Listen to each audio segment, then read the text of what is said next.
c'est Anestelle du site Plaisir d'apprendre. Aujourd'hui, je vais répondre à une question qui est: est-ce qu'il faut répéter pour mieux apprendre? Est-ce que la répétition permet d'apprendre mieux? Comment utiliser la répétition pour mieux apprendre? Et du coup, vous montrer les points positifs de la répétition, comment bien l'utiliser. Et puis, ça va mettre de côté les mauvaises manières, entre guillemets, d'utiliser la répétition qui est du coup inefficace et qui peut justement bloquer les apprentissages, que ce soit pour les enfants ou même pour soi-même. Donc voilà, on en parle tout de suite en vidéo. Bienvenue! Le premier niveau de répétition concerne les personnes qui sont plus auditives. Vous savez, on a plusieurs façons d'apprendre et dans les différentes méthodes d'apprentissage, les différents fonctionnements d'apprentissage, il y a des personnes qui sont beaucoup plus auditives, donc qui retiennent mieux l'information en l'entendant, avec les oreilles. D'autres, ça va être plus en touchant ou encore visuellement, en voyant des schémas, des graphiques, etc. Donc les personnes auditives, elles ont besoin de répéter à voix haute les informations. Déjà, elles apprennent beaucoup et très rapidement, elles retiennent les informations en écoutant quelqu'un leur expliquer. Mais ensuite, soi-même, en répétant l'information, que ce soit en l'expliquant à quelqu'un d'autre ou en répétant, je sais pas moi, une poésie ou n'importe quoi pour apprendre, entre guillemets, par cœur, et voilà, pour les personnes auditives, ça va être important. Donc à ce niveau-là, les personnes qui sont auditives, c'est vraiment intéressant de répéter les choses. Par contre, les personnes qui ne sont pas auditives, elles vont pouvoir répéter 10 000 fois la même chose, ça va rentrer, ça va ressortir. Donc pour les personnes, il faut déjà bien se connaître et savoir si on est plutôt auditif ou pas. Et si on ne l'est pas, ça sert à rien de forcer à répéter 10 000 fois les mêmes choses. Il faut peut-être mieux essayer de changer de support en reformulant ce qu'on a compris, ce qu'on a lu, un texte, une leçon, en la mettant sous forme de schéma, de mind map, peut-être en essayant de faire des expériences ou des jeux pour bouger avec. Il existe aussi des manières d'utiliser un texte et d'avoir une marge plus grosse à gauche du texte pour noter les mots importants ou une phrase très très courte de chaque paragraphe qui résume tout. Et du coup voilà, cette façon-là, c'est aussi une manière de répéter, mais peut-être pas de manière auditive. Donc voilà, déjà la répétition peut être bien, mais il faut regarder si on est plutôt auditif ou pas et choisir la bonne forme de répétition. Ensuite, le deuxième point, le deuxième niveau, c'est qu'il y a une façon très efficace d'utiliser la répétition, c'est d'espacer la répétition. C'est-à-dire que au début, quand on découvre une nouvelle notion, on va la répéter, je sais pas moi, 2 fois dans la journée. Après, on va la répéter 3 fois dans la semaine, et puis petit à petit, on espace la durée entre chaque répétition. Donc ça va être 1 fois par semaine, 1 fois par mois, etc. Jusqu'à ce que l'information soit tellement ancrée que du coup, on ne l'oubliera plus.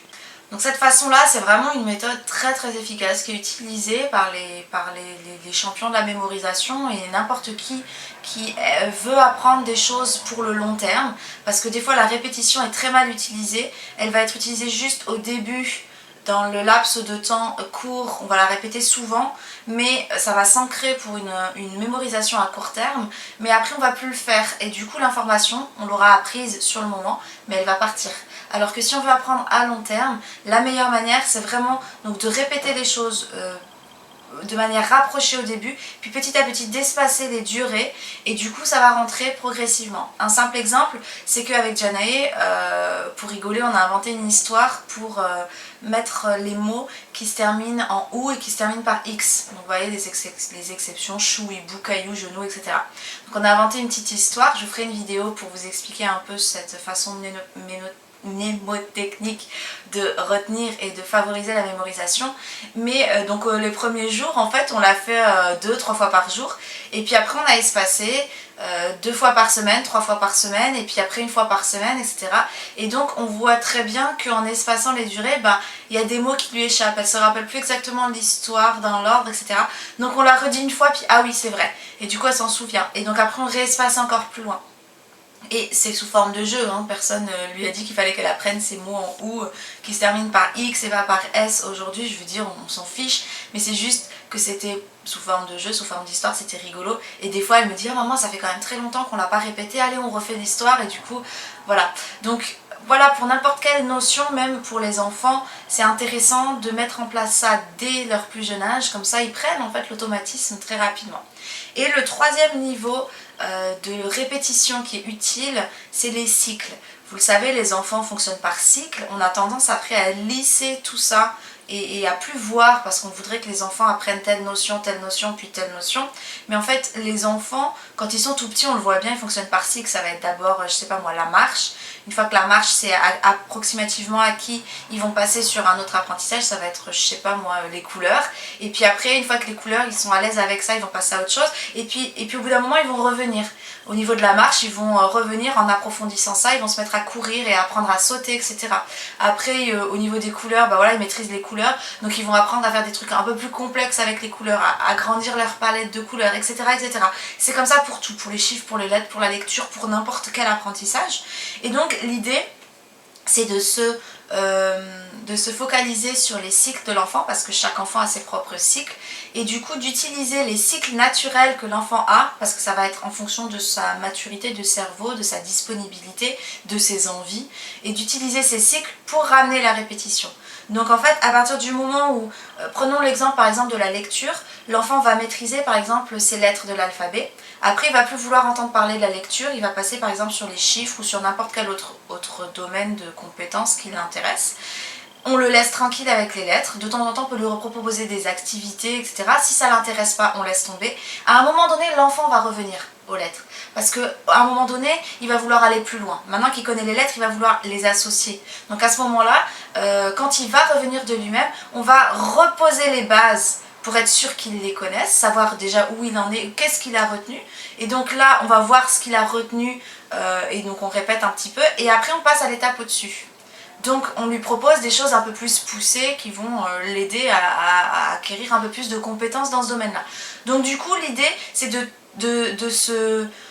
s'adapter au cycle de l'enfant et d'utiliser chaque fois qu'il revient à un cycle, c'est-à-dire à un domaine d'apprentissage, repartir sur les bases qu'il sait déjà, donc répéter, pour pouvoir acquérir une notion supplémentaire, et à ce moment-là réutiliser la répétition dans cette notion supplémentaire par des jeux, par des activités, voilà, le mobiliser au maximum pour qu'il retienne les informations facilement en fait, et que quand il reviendra ensuite à nouveau à ce cycle-là, et ben il est à nouveau en tête et qu'il ait gardé, qu'il ait mémorisé toutes les notions qu'il vient de refaire dans ce cycle pour pouvoir ensuite, au niveau du troisième cycle, aller encore plus loin, etc. etc. Donc voilà, c'est les 3 domaines de répétition qui sont vraiment intéressantes à explorer et à encourager chez l'enfant et même chez vous-même si vous avez besoin de retenir des choses, pour utiliser la répétition de la meilleure manière possible dans les apprentissages, sans rentrer dans le côté rébarbatif, le côté pénible du apprendre par cœur qui ne sert à rien, parce qu'on l'a tous fait, où on apprend des choses par cœur, parce qu'il faut le restituer. Donc mémoire à court terme, on le restitue, après, chut, ça part. Et donc, c'est quand même dommage, parce que le but d'apprendre, c'est que ce soit utile dans la vie. Donc l'idée, c'est vraiment de fonctionner de manière optimale, et que ça reste aussi dans quelque chose de plaisant pour l'enfant. Donc en se mobilisant aussi pour que la répétition se fasse sous plusieurs supports et pas juste répéter à voix haute du par cœur, etc. Mais vraiment essayer de mobiliser chaque partie du cerveau, chaque partie de la personnalité aussi pour pouvoir aller plus loin dans l'apprentissage et dans la répétition. Voilà, écoutez, j'espère que cette vidéo vous a plu. N'hésitez pas à commenter, à poser vos questions si vous avez des questions sur les apprentissages que vous aimeriez que j'aborde dans d'autres vidéos ou sous forme d'articles sur le blog. N'hésitez pas, vraiment posez-les en commentaire. Donnez votre avis aussi sur cette vidéo. N'hésitez pas à la partager, ça permettra à d'autres personnes d'avoir ces outils en plus. Vous pouvez toujours remplir votre adresse mail et votre prénom là maintenant sur le lien qui s'affiche. Je le remets aussi en description de la vidéo. Et vous recevrez en échange 20 astuces pour cultiver le plaisir d'apprendre. Voilà, ça vous permettra d'aller plus loin, d'approfondir aussi au niveau des apprentissages, d'avoir plus d'outils, plus d'astuces pour garder le plaisir dans les apprentissages de vos enfants, parce que plus on s'y prend tôt, plus ça les aide dans leurs apprentissages et surtout ça restera un domaine plaisant pour eux, fun. Voilà, écoutez, je vous dis à très vite pour la suite.